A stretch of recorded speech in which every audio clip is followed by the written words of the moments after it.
want to be the 100-year-old great grandma riding her bike to the farmer's market. I'm going to be that lady. That's my goal. And so I might be gray, but I'll be running track with the kids. I want to live an active, long lifestyle. And I do believe it's 100% possible.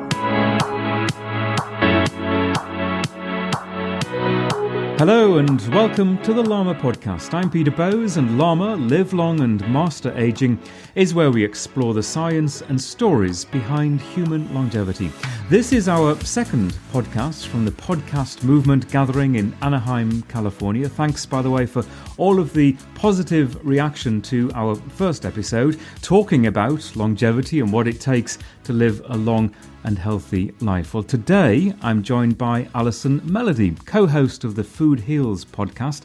Allison is a filmmaker, entrepreneur, and owner of Holistic Voice, which is a multimedia production company.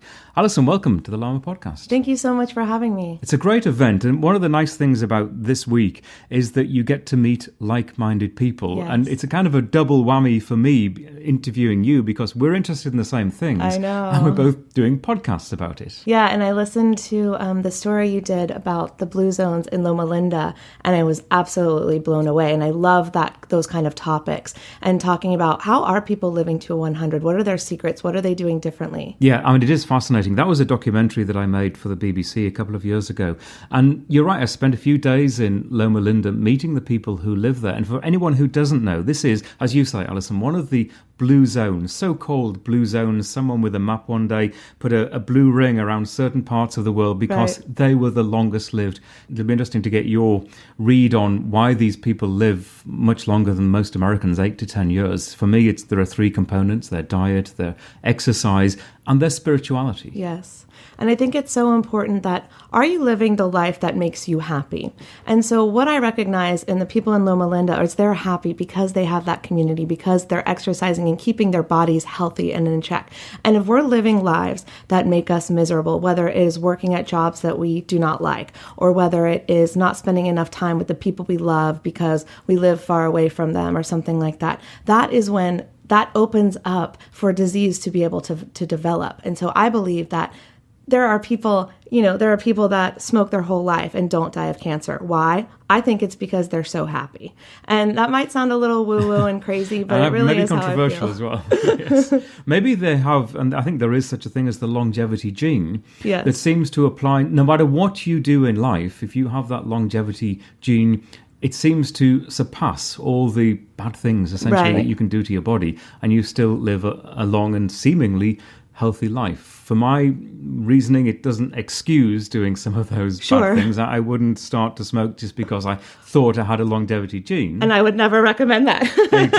Exactly. So let's, Allison, talk about you and how you got into all of this, and especially the podcast, but your interest in human longevity, and especially food and the healing elements of food. Yeah, well, I have my podcast, Food Heals, as you know, and that's really to teach people about nutrition, and then the fact that the body has the innate ability to heal itself if we give it the tools that it needs to do so. What's happening is, unfortunately, we're in these toxic environments, we're eating toxic food, and we're just bombarded by toxins at all times. And at some point, our body goes, we can't handle all of this, and so it creates disease. And so the reason that I got into this was because I had no awareness of health, none whatsoever. I didn't care about it. It wasn't a focus of mine. And I was in my early 20s, and my mother had multiple sclerosis for most of her life. In fact, it started when I was born, and it got progressively worse until it was so bad that she had lost a lot of the feeling in her hands and feet. So this is devastating. You know, she's a young woman. She shouldn't be walking on a walker at such a young age. And then she got the cancer diagnosis. And she was taking so many pharmaceutical drugs, and I believe that her body was unable to handle all of the drugs that she was on, and they were interacting with each other in ways that, hadn't been studied. And so when she got cancer, I still had no awareness of health and healing. And I said to the doctor, does nutrition matter? Does it matter what she puts in her body? Which seems like an easy answer now, yes. Do you know what the doctor said? He said, no, it does not matter. And looking back, I don't know if he didn't know or if he just thought it's too late, so it doesn't matter. I'll never know the answer to that question. But I think it's very irresponsible for a doctor to answer a question that way when we now know the healing power of nutrition and that you can reverse and prevent disease through nutrition and all of these alternative medicines. And so after my mom passed away, I started reading and looking into alternative modalities of healing because I thought, the Western model failed my mother. And, I'm not trying to place blame on drugs or pharmaceuticals, but I really felt that there were no other options ever presented to us. And that's the tragedy. And so I started looking into nutrition and diet and even exercise and all of these things that I didn't know what they were, acupuncture and chiropractic that sounded foreign to me that are now a regular part of my life.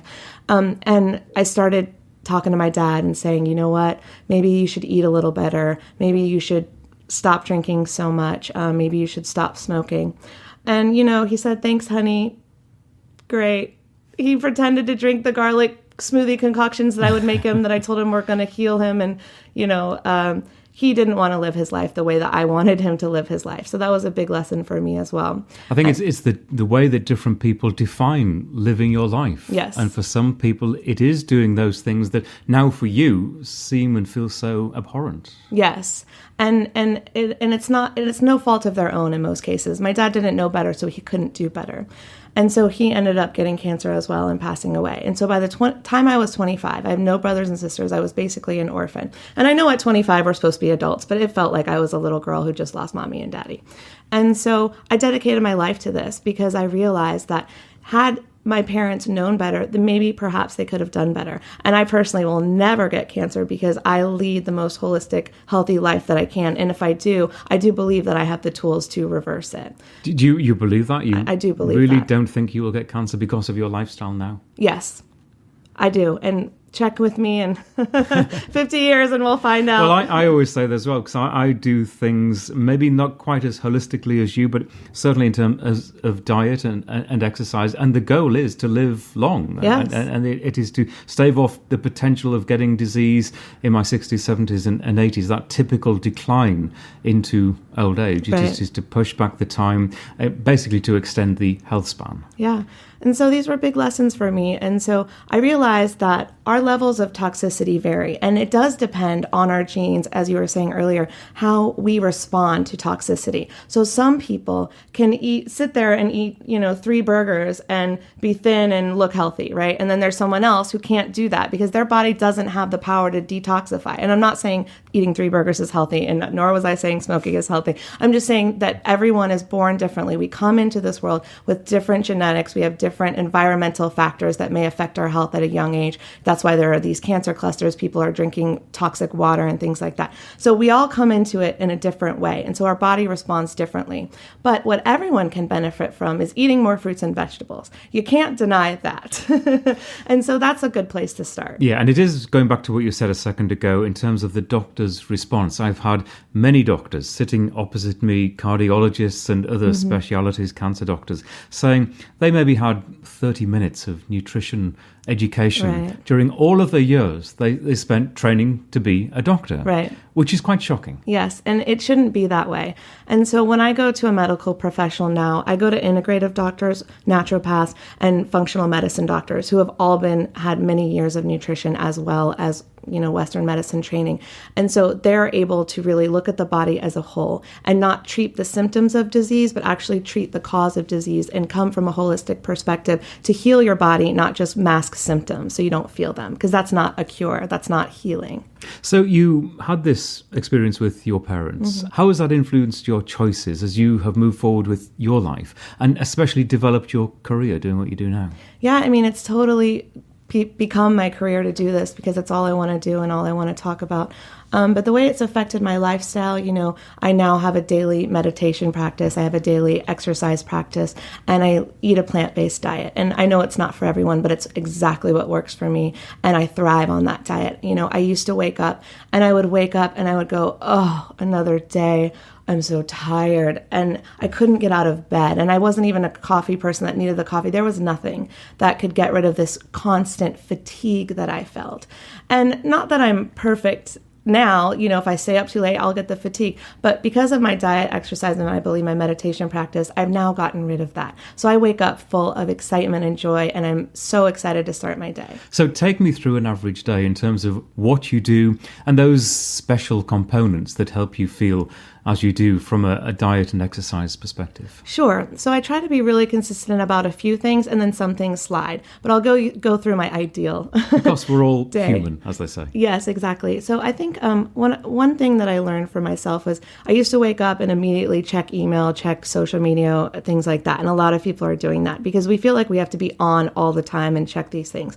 Well, one podcaster here actually said this to me, John Lee Dumas. He said, "Do you know what email is?" I said, "What?" He said, "OPP. Other people's problems." And that really stuck with me. Why am I going to wake up and deal with other people's problems, right? And so for me, I want to wake up and I want to make sure that I get some meditation in and get light exercise in before my day begins, before that cell phone even comes on. I don't sleep with the cell phone in my room because I'm scared of the EMFs. That's a whole nother topic. But I put it in another room and I don't check it for at least the first 30 minutes, if not an hour after I wake up, because that is my precious special time to do what I need to do for myself. So it might be, go ahead. And what time do you wake up? It is different every day. I will not lie. I'm not. That's for some people one of the rules in terms of getting enough sleep and Yes. regimenting that part of your day is getting up at the same time. I'm not a regimented person. I'm not the person that wakes up at 6 a.m. and makes their bed and has it all planned out. I'm definitely more of a person who I make a plan for the next day, the night before, but it's not consistent every day. But I do, when I wake up, whatever time that may be, and I'm not an early riser, so it might be 8 or 9 a.m. And then I wake up and I do my hour. That is just my time. And it's meditation, a little exercise, something light. I don't do anything hardcore in the morning. My body just doesn't respond well. I can do hardcore later if I want to. So that must involve quite a lot of discipline. You're a late riser, maybe 8, 9 o'clock in the morning. A lot of people, especially in business, and you're in business, are getting up quite early and enthusiastic, and they're firing off those emails and expecting immediate responses. You're saying, no, I'm going to do it on my time scale. You'll have to wait till 10:30 in the morning to get your first response from me. Yes. You're taking control. I am taking control, and that's what works for me. And when I was in a different space in my career, and I did have clients that I did have to respond to immediately, then I did it differently then. And I wasn't as happy and I wasn't as energetic during the day because I was starting my day that way, whether it was I have to get up for a conference call and go straight from the bed to the phone and turn it on.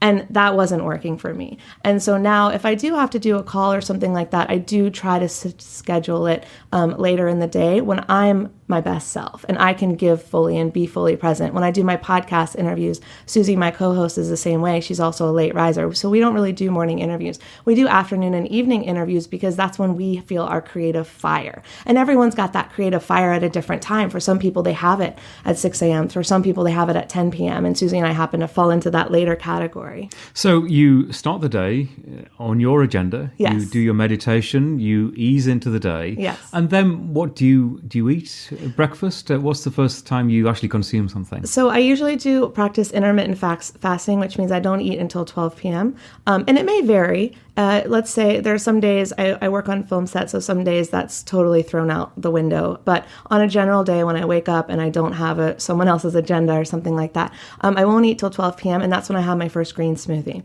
And so I put lots of fruits and veggies and lots of powders, all my little powders that I love to put in there to just amplify the nutrition. That's the first thing I eat. So you're on a 16-8 diet? It definitely varies, like I said, and I'm not the person that sticks to it, but I try to eat between 12 and 7, 12 and 8, unless I'm on vacation or work. No one can be that regimented. Yeah. But yes, 16-8, 17-7.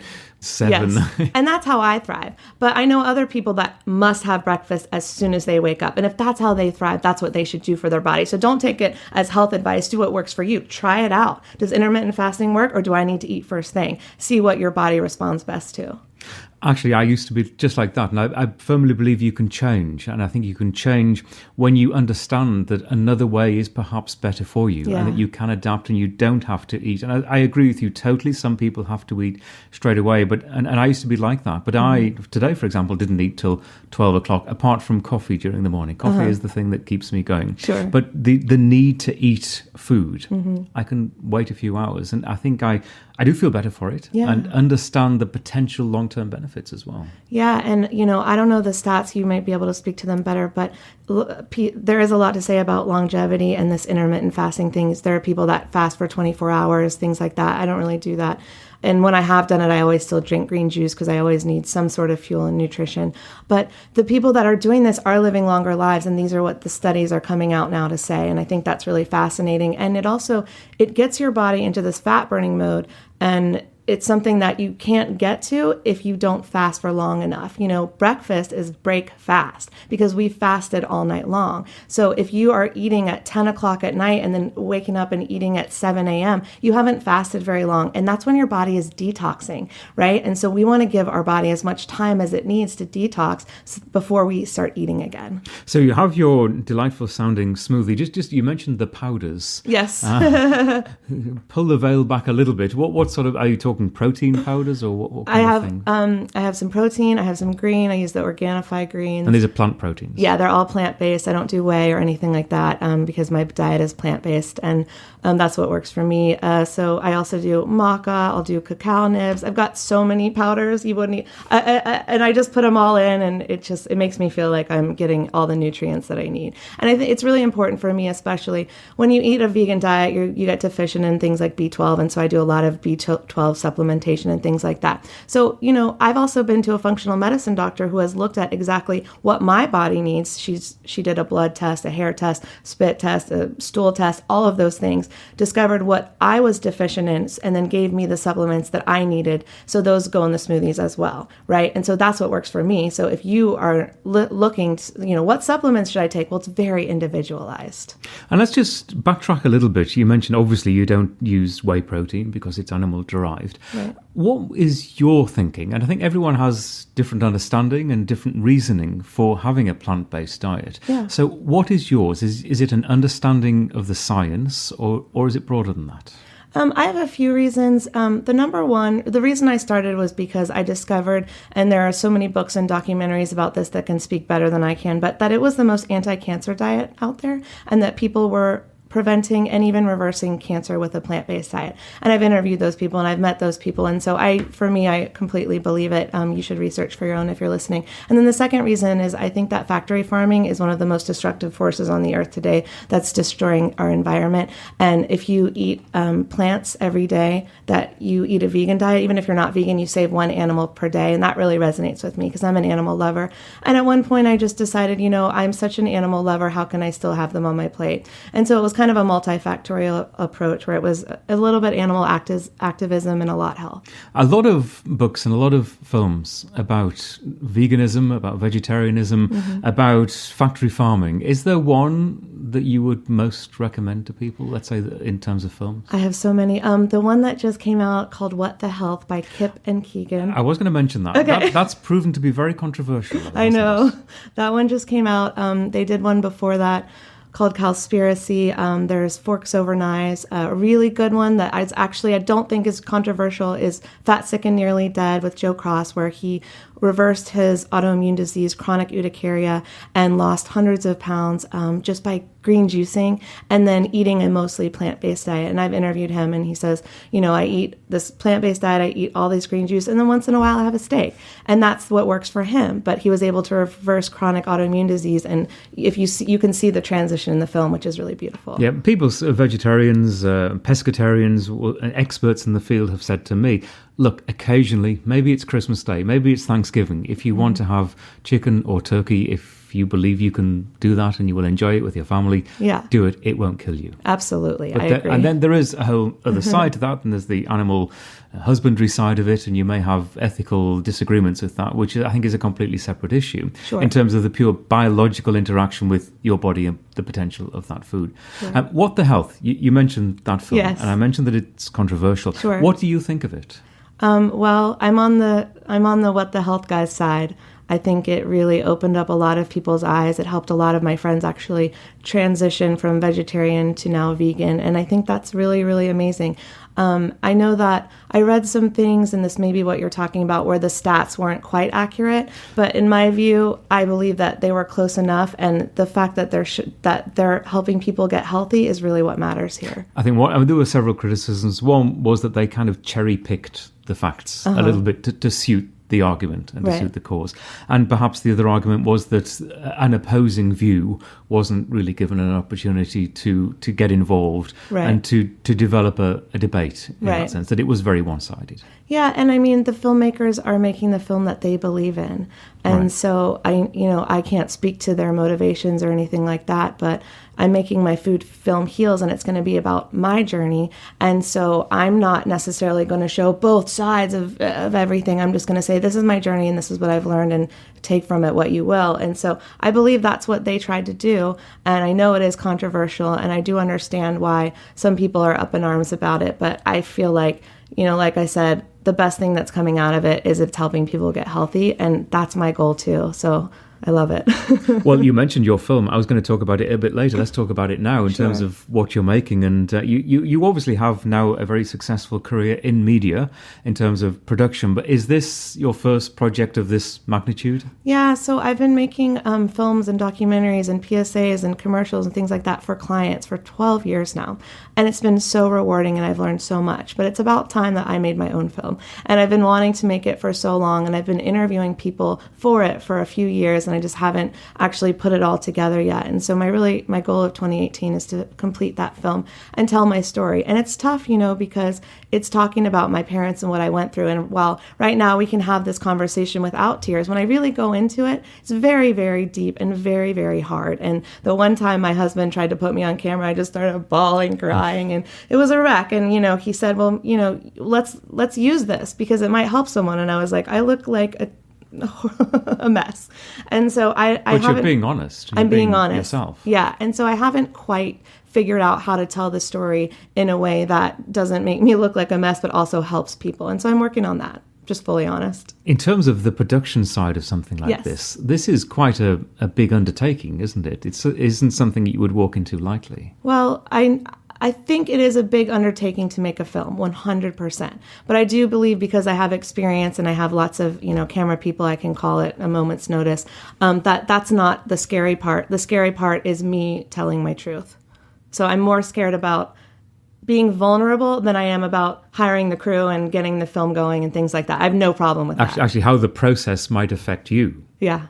Exactly. From a personal perspective, having to relive these things. Yes, you got it. Interesting. You nailed it. And is there a message that you would like people to come away with from the film? I believe the message is in the title, Food Heals. You can heal your body. The body, I think I said this earlier, has the innate ability to heal itself. And so we just have to give the body the tools it needs to do so. And so you got to discover what works for you. And so I'm going to present my story and then other people's stories who have also healed themselves. And they all have similar ties, but they're not all the same story. So maybe someone really resonates with Avita's story because she reversed ovarian cancer. Maybe someone really resonates with Joe Cross's story, who's also in my film, From Fat, Sick, and Nearly Dead. There's someone, hopefully, that you can take something away from, if not from everyone in the film. You started Holistic Voice when you were 26, I believe. Yes. Tell me a little bit more about that. That was my original blog, and it was kind of my place to share these stories. This was before I discovered podcasting and before I started the film. I didn't really know what I was doing with an online business. Everyone said you should have a blog. So, my parents had died at 25. At 26, I was blogging about other people's stories.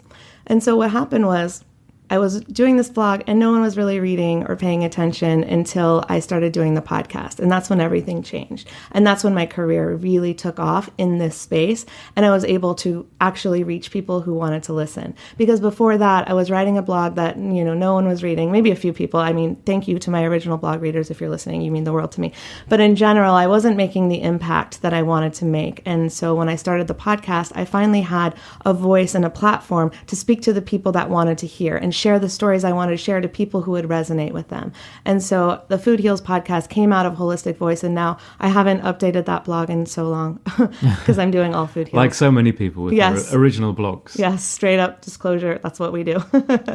And in terms of, much of this is getting a message across. It's trying to educate people about what you believe to be true. What is the most, in that area, what is the most challenging thing for you to try to persuade people who I think sometimes are just instinctively resistant Yes. and don't want to believe what you want to tell them or try to persuade them of, because they enjoy or think they enjoy the lifestyle that they have at the moment, and why should they change? Yes, I agree with you 100%. And I am not trying to persuade anyone. And I learned that lesson a long time ago. First, when I was trying to persuade my dad, and he said, hey, I want to live my life my way. And that was really hard for me. Then, I met my husband. I'm trying to persuade him. That doesn't work. That just leads to fights. No one wants to change. You can't change someone else. They have to want to change on their own. So the way I approach it now is I do the podcast. The people that want to listen can listen and be inspired to change. And the people that don't, I'm not going to tell you, I'm not going to come up to you like I used to. I used to be like, oh, did you know that dairy has pus in it? And it's actually linked to cancer and you shouldn't eat that. And they're like mid-Sunday bite, like, what are you talking about? And so I don't do that anymore. Say, it tastes good. Yeah. So the most challenging thing was really getting that feedback from people that didn't want to hear it, feeling defeated, and then learning it's not my job. And they'll come to me when they want to hear it, if ever. And so I try to speak to the people that want to hear it, and the people that don't, I don't pressure or push my opinions on at all. I try not to. And in terms of the podcast, how has that opened up things for you? It's an entirely different audience, isn't it? Yes, and podcasting really changed everything for me because, like I said, I all of a sudden had this platform and we started getting responses. So suddenly people were emailing us and saying, can you cover this topic? Oh my God, this helped me. Who can I reach out to for this? We were getting email responses. We were getting reviews on iTunes where our podcast is, and people were giving us glowing, raving reviews. And all of a sudden I realized we had reached people who wanted to hear what we had to say. And that was such an incredible feeling when you're like, wow, now I'm actually helping people. And that's the goal here, right? That's all I wanted to do, was help other people and give them the resources that I don't believe my parents had. And had they had the resources, it's possible, I don't know, that they could be alive to this day. And so it breaks my heart when I hear of a friend or family member who is sick, and I just say, if there's anything I can do, please let me know. And if they reach out, then I flood them with information. And how has the learning process been in terms of being a podcaster? As I say, very different from traditional media, very different from filmmaking or even blogging. You have to learn so much, don't you? You have to learn so much, and I'm still learning. We're here at Podcast Movement. I'm learning from everyone I meet, and it's such a fabulous experience. But now that we've been doing it for 2 years, I do feel like we have a good handle on it. And when I commit to something, I fully commit. And so a lot of podcasters begin with a microphone in their laptop, and that is a wonderful way to begin. But the way I began was I transformed my guest house into a fully functioning podcast studio. I bought all the equipment. I set it up. I created an edit bay space for editing the podcast. I created a podcast table similar to what we're sitting at here for guests to come in. We got high-end microphones, and I just did it big because then I knew I wouldn't quit. And that's not for everyone. And I definitely spent all my disposable income on that project for a few months. And you're doing it how I do it then. As you can see, we're surrounded here. We're kind of on the road at the moment at yes. this event. But if I was back in Los Angeles, I'd be doing it as you described. Yes, this is a great setup you've got here. I'm really impressed. Yeah, well, I think we kind of see things in a similar way, that you have to do it properly and you have to be serious about it if it's going to work. Yes, I agree. So you're podcasting, you're writing, you're speaking publicly, you're making the film. What's next in terms of your agenda? Is there a big goal that you see in the future that you would like to reach? Yeah, that's a great question. I think finishing the film is a really big goal. I think this is my first year of speaking. So I set a goal at the beginning of the year to get 5 speaking gigs, and I got 7. So I'm really, really proud of that. So I want to continue that journey, my entrepreneurial journey, and hopefully I can reach more people that way.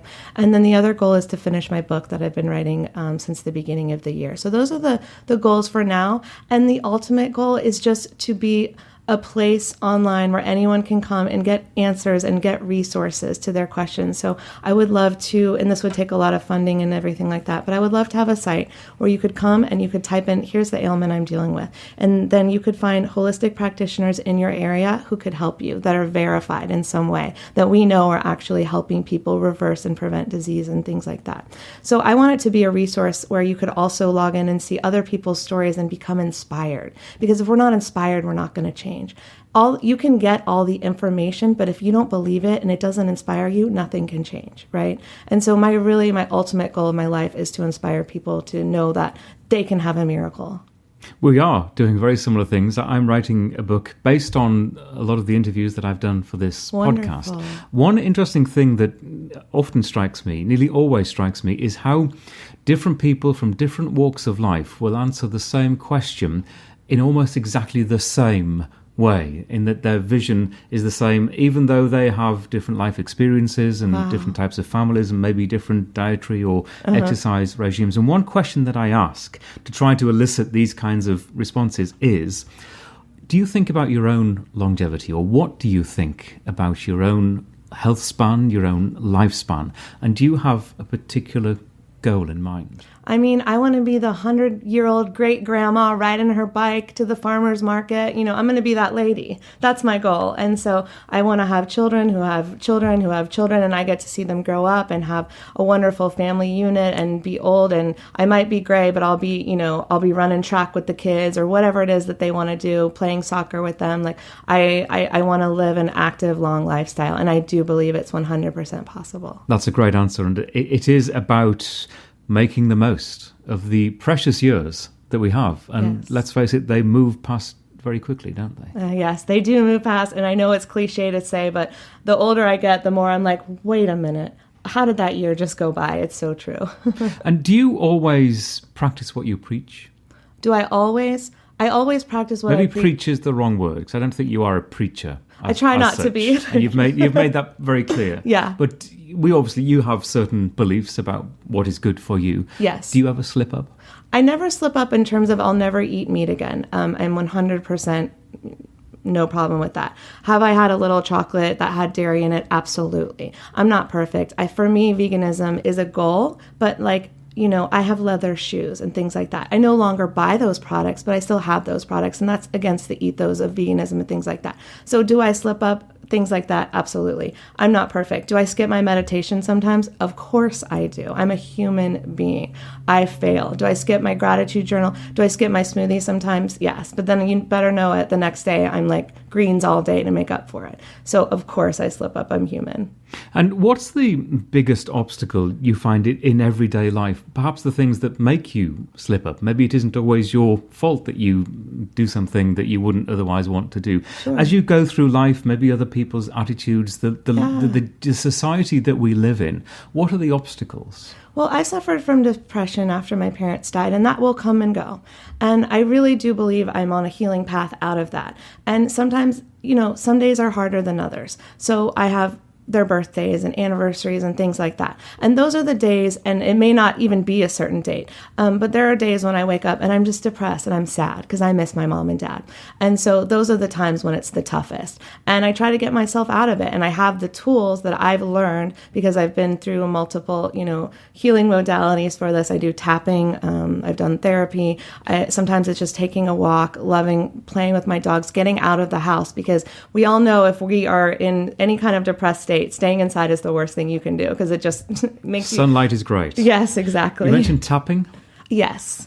It's a form of therapy where you're tapping on various meridians, and it calms you and it helps take away the pain of a certain memory. So you can tap on memories. You can tap on feelings. You can tap on emotions. And where physically do you tap? I'm not an expert on this, but you're going to start at the top of your head, and then you go side of the eye, then you go under the nose, and then you go chin, and then you go chest, armpit, and then start over.